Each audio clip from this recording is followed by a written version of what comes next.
Alors, aujourd'hui, on va faire quelque chose de nouveau. Je pense que ça va peut-être devenir une playlist. On va voir comment ça se passe aujourd'hui. Mais comme je vous ai déjà dit dans une autre vidéo, j'ai mon mari qui est passionné par le parfum et du coup, il commence à avoir une assez grande collection. Et en fait, dans ces collections, il y a des parfums qui sont hyper intéressants, que ce soit du point de vue de l'odeur, du point de vue du nom, du point de vue du packaging, etc. Et du coup, je sais pas, j'avais envie d'intégrer un peu ça dans mes vidéos, donc c'est pour ça que ça va peut-être devenir une playlist. Ouais, intégrer le parfum dans mes vidéos et en fait m'inspirer du parfum et de l'analyse que va en faire Slava pour en faire un maquillage. Donc Slava, je te laisse venir et nous parler de ton parfum. Bonjour. En fait, c'est qu'on a décidé à faire le maquillage à propos d'un parfum. Et voilà, on a choisi le parfum qui s'appelle Sécrétion Magnifique. Ça va comme Oui, ça? on voit. Voilà.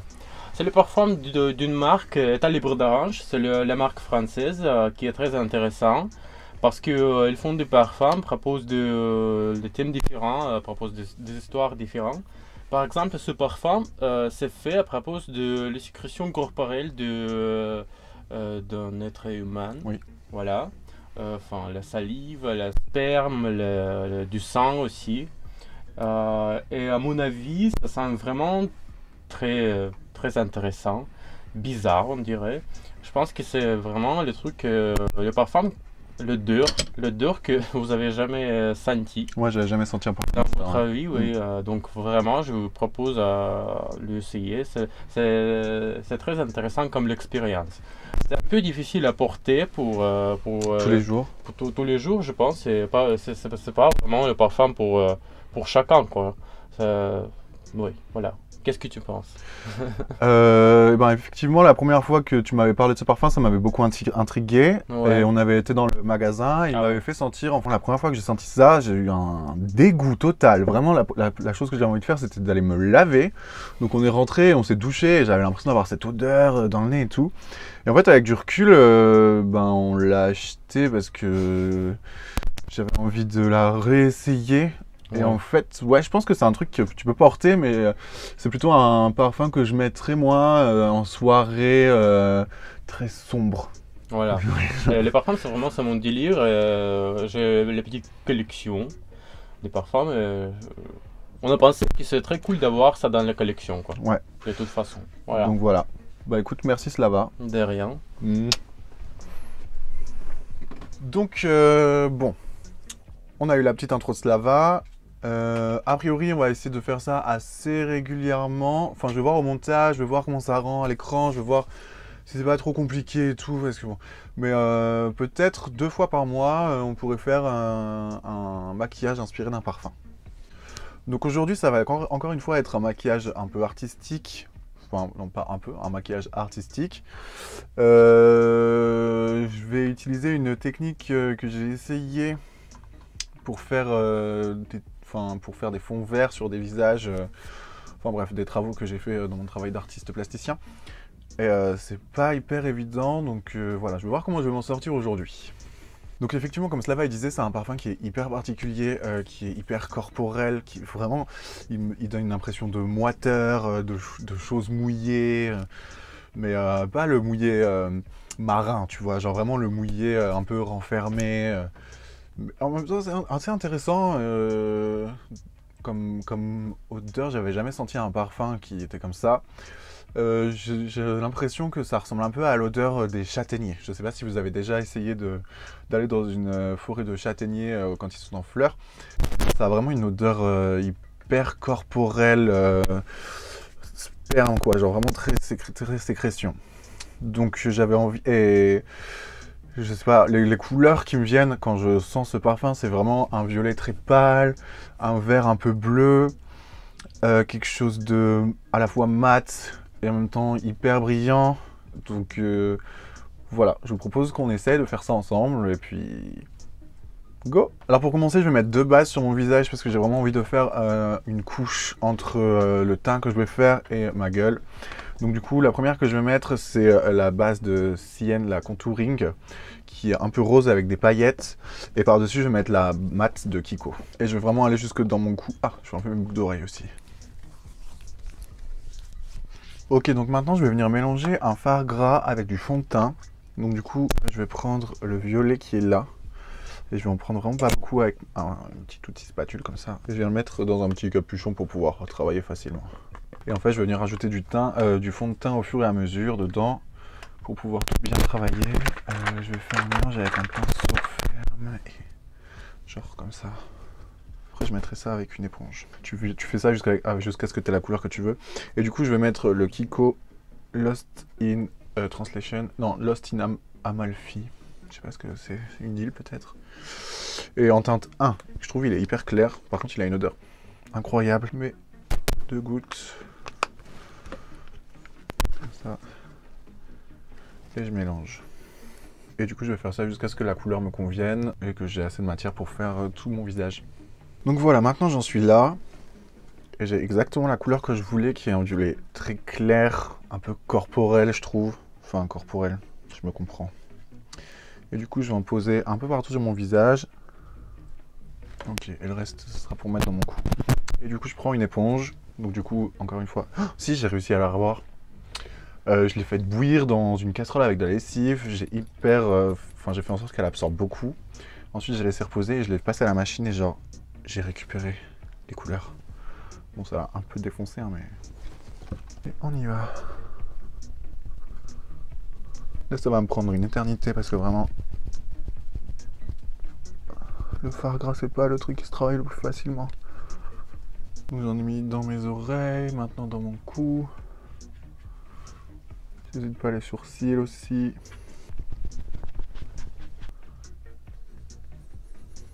Voilà. Ok, donc je verrai au montage comment ça fait. Parce que j'ai l'impression que ça a l'air beaucoup plus violet sur la caméra que ça l'est en vrai. Genre là, en vrai, j'ai vraiment un truc très pâle. Bon, je regarde que ce soit uniforme partout. Et maintenant, je vais prendre un petit peu de violet, donc avec le pinceau. En fait, je vais faire un contouring. Et avec le blanc au-dessus.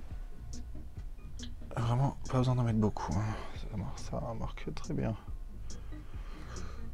Et après, je vais faire des points de lumière. Donc déjà, contouring. Je prends l'autre côté de l'éponge. Là, je vais vraiment y aller par étapes. Hein. J'ai pas envie de faire trop d'un coup. Vraiment, il faut y aller à l'éponge hein, parce que si vous utilisez des pinceaux, ça va bouger. Voilà. Ensuite, je prends du blanc et je vais en mettre sur mes zones de lumière. Donc, en dessous de mes yeux.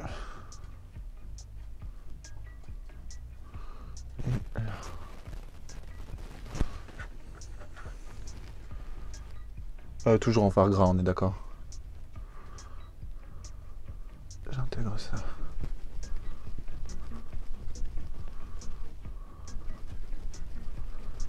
Ensuite, je vais faire le contouring de mon nez. Donc, je prends du violet, je viens placer.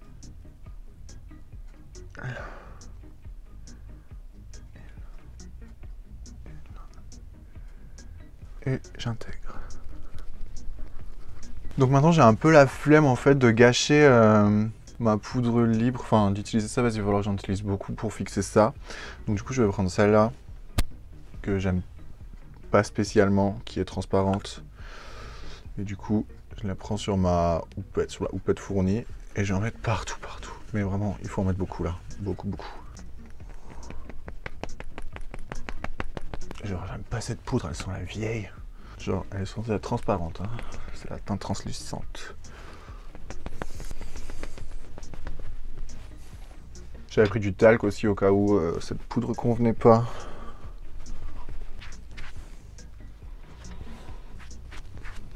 Ok, et je viens enlever le surplus avec un gros pinceau. Je pense que je vais prendre un pinceau peut-être un peu plus ferme. J'ai peur que ça fasse bouger tout ce qui est en dessous. J'adore cette couleur. Donc du coup là je vais prendre un goupillon et je vais essayer de retirer tout ce que j'ai foutu dans mes poils.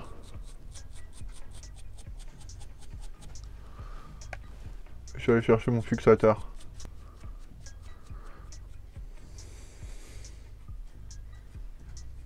Ok, maintenant je vais prendre mon spray fixateur, je reviens. Bon, donc visiblement cette poudre, je trouve elle convient bien pour faire ce genre de maquillage.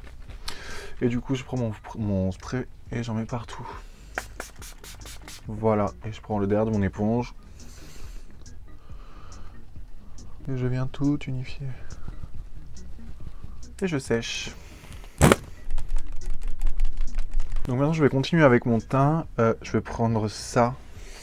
Je vais pas pouvoir l'ouvrir parce que en fait j'ai fait des expériences. C'est une palette d'highlighter. Et en gros, vous verrez ça dans une prochaine vidéo, mais genre j'ai fait des expériences avec. Et du coup je vais prendre celui-là. Voilà, c'est exactement ce que je voulais pas qu'il arrive. Qui est un rose avec des reflets un peu violets. Donc je le prends avec mon doigt là. Et je viens mettre ça aux zones que je veux highlight. Bon, c'est genre la première palette d'highlighter que je me suis acheté. Du coup, c'est vraiment pas de la très bonne qualité. C'était pour essayer quand je découvrais le maquillage. Je pense qu'on a tous fait ça, non? Personne n'a commencé avec une palette Jeffree Star ou Natasha Denona. Enfin, en tout cas, pas moi. Voilà. Donc, je disais, je vais prendre ces deux couleurs, blanche et verte. Je vais faire un mélange dans mon truc. Du coup, j'ai pris toute la matière, donc ça craint plus rien. Hop. Jusqu'à obtenir un vert comme ça, qui je trouve va bien aller avec ce teint. Parce que c'est des couleurs opposées. Et je vais prendre tout directement un pinceau estomper et assez précis. Ah voilà, comme ça. Comme ça. Et je vais venir poser ça sur l'ensemble de ma paupière et le dégrader vers l'extérieur en pointe.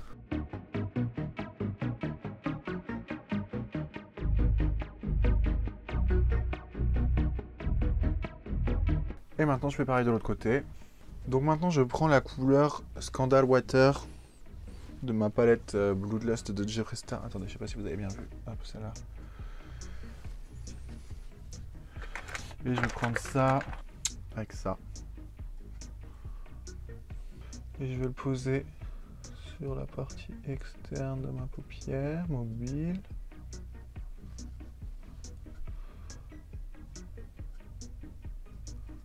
Ainsi que à mon ras de cils inférieur.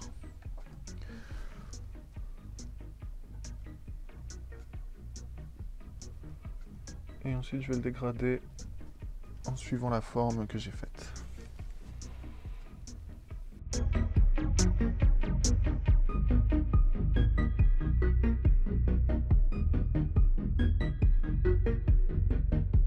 Et idem de l'autre côté. Et maintenant je vais en mettre en coin interne.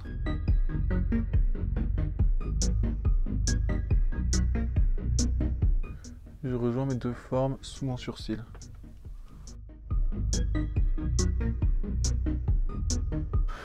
Donc maintenant que j'en suis là, je vais prendre ça. C'est des fards à paupières tout seul de chez Kiko. Et apparemment on peut les humidifier. J'en ai marre de mettre mes ongles dans les fards. On peut les humidifier mais j'ai jamais essayé. Il y a un petit miroir dedans, j'avais jamais vu. Ah. Donc j'en prends un petit peu sur mon doigt. Attendez, je vais vous dire la couleur que c'est. C'est la couleur 212. C'est genre un vert bleu canard. Hop, et je viens placer ça au centre de ma paupière.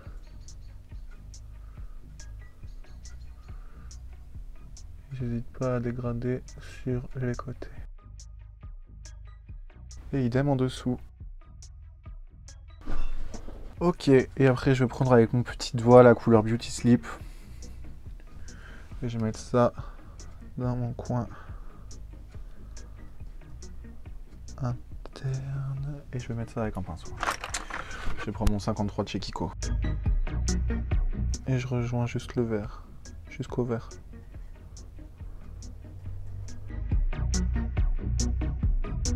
Genre comme ça.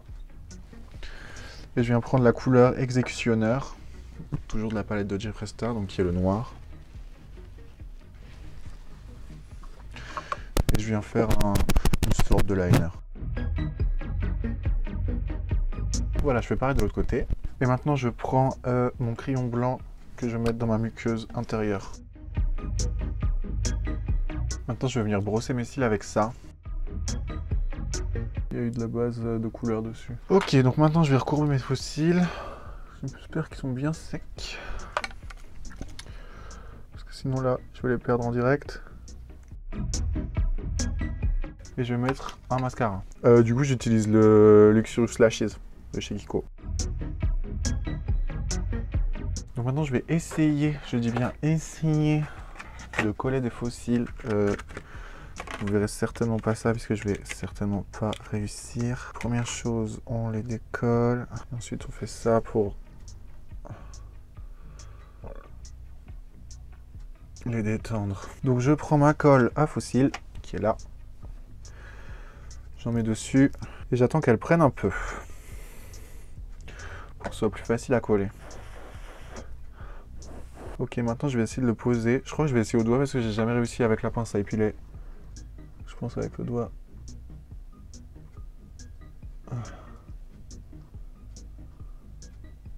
Bon, j'ai finalement été chercher la... Attendez. Hop. J'ai finalement été chercher ma pince à épiler pour être un peu plus précis. J'ai réussi.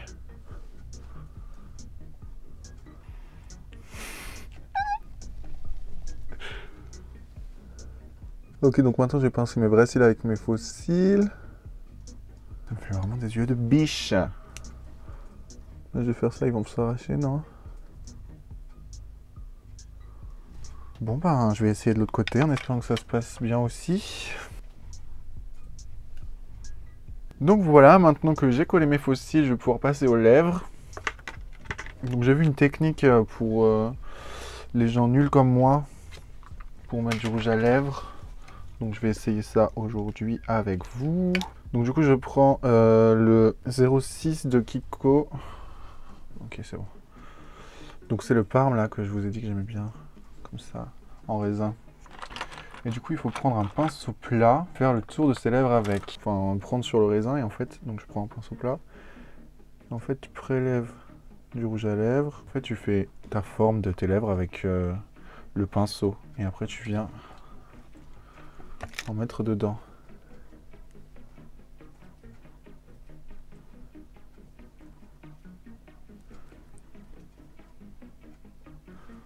Ok, bah je vais y aller avec le raisin.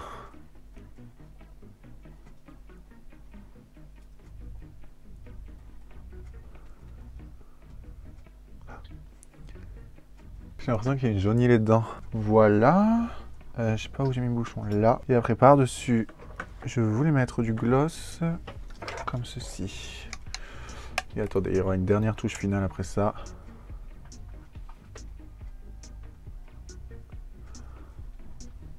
Donc voilà, quand il y en a dessus, en fait, à chaque fois, hop, t'essuies dans un essuie-tout. Moi, j'utilise un essuie-tout. Et ensuite, pour éviter des marques sur les dents.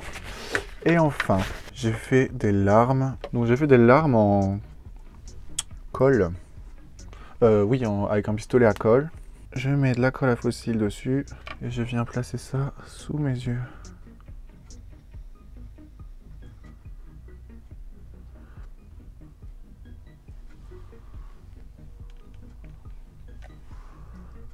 Faut pas trop que je bouge.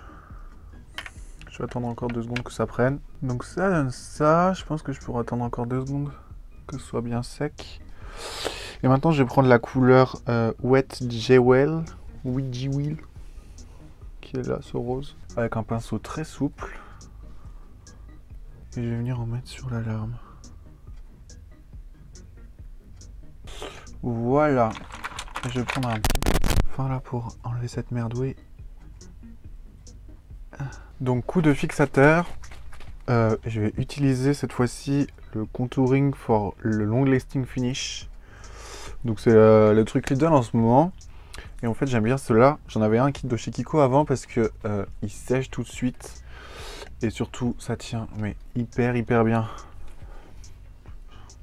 Faut juste attendre 2 secondes avant d'ouvrir les yeux parce que sinon ça pique.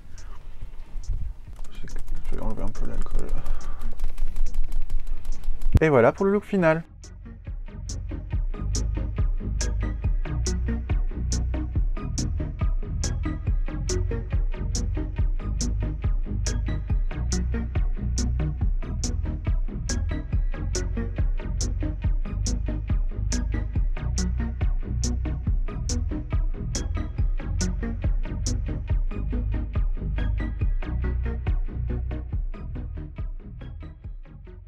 Bon, alors, moi, comme je vous ai dit déjà, ce parfum est très particulier. Du coup, j'ai voulu faire un maquillage hyper particulier qui soit une couleur proche du naturel, mais pas tout à fait naturel. Genre, je sais pas, une espèce de sous-ton de teint violet. Et je trouve que j'ai bien réussi. Pour le maquillage des yeux, bah, du coup, j'ai fait les couleurs qui vont pas ensemble et qui me rappellent un peu les odeurs que ça peut apporter. Là, une énorme larme qui commence à se décoller et qui rappelle un peu le...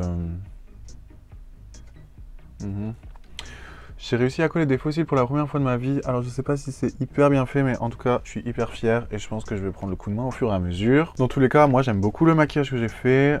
C'est un maquillage artistique sans hésiter, hein, mais voilà, je trouve qu'il est assez cohérent avec le parfum en question. Donc bah, si ça a plu à Slava, s'il a d'autres idées de parfum et que moi c'est des trucs qui m'inspirent, eh bien vous aurez ça assez régulièrement. En attendant, si vous n'êtes pas abonné, abonnez-vous. Si vous avez aimé la vidéo, vous pouvez mettre un petit pouce en l'air. Si elle vous a pas plu, mettez un pouce en bas. Et puis, il faut que je me la chave. Bye!